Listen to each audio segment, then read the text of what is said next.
Is your 2021-2025 Chevy Suburban key fob not working reliably? A dead battery is the most common culprit. Replacing it yourself is easy. Saves money compared to dealer service, $5 versus $100, and takes only 5 to 10 minutes. This video will guide you through the process step by step.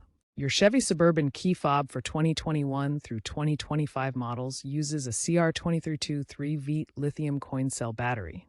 These batteries are widely available at drugstores, supermarkets, and online retailers for around $2 to $5. Make sure to purchase a CR232 battery. Other sizes will not fit and may damage the fob. The only tool required is a small flathead screwdriver or a plastic pry tool. A plastic tool is preferable to avoid scratching or damaging the fob casing. Have your replacement CR2032 battery ready before you begin.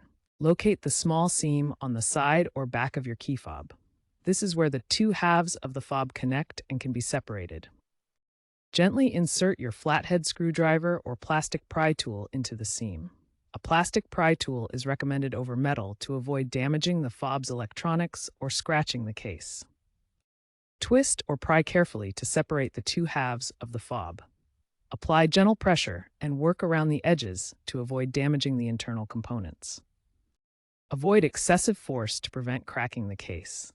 If the fob resists, double-check the seam location and use more lubrication or a different tool. Excessive force can void warranties and require costly repairs. Once the key fob is open, you'll see the battery compartment with the old battery inside. Note the polarity of the old battery. The positive side is up. Use your fingernail or a small tool to gently pry the old battery out.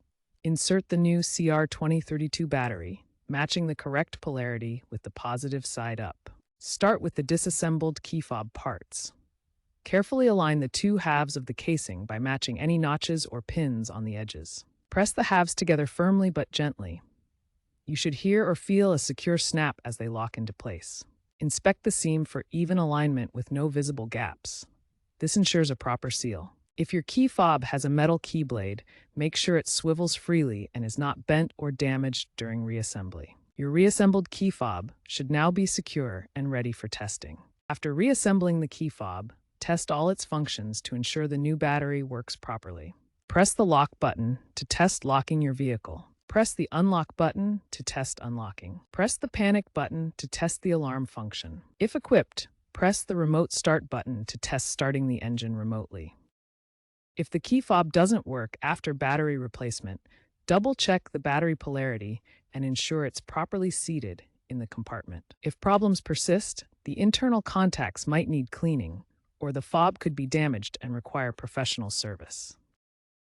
If your key fob still doesn't work after battery replacement, try these troubleshooting steps.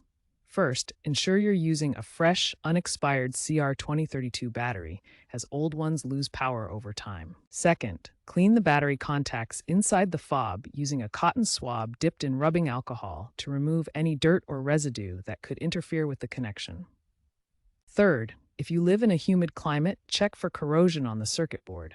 Chevrolet's service bulletin TSB No. 23 NA123 specifically addresses moisture-related failures in these models. Finally, if none of these fixes work, consider getting a replacement key fob from your Chevrolet dealer. Make sure to use the correct CR2032 battery type, not the smaller CR2025.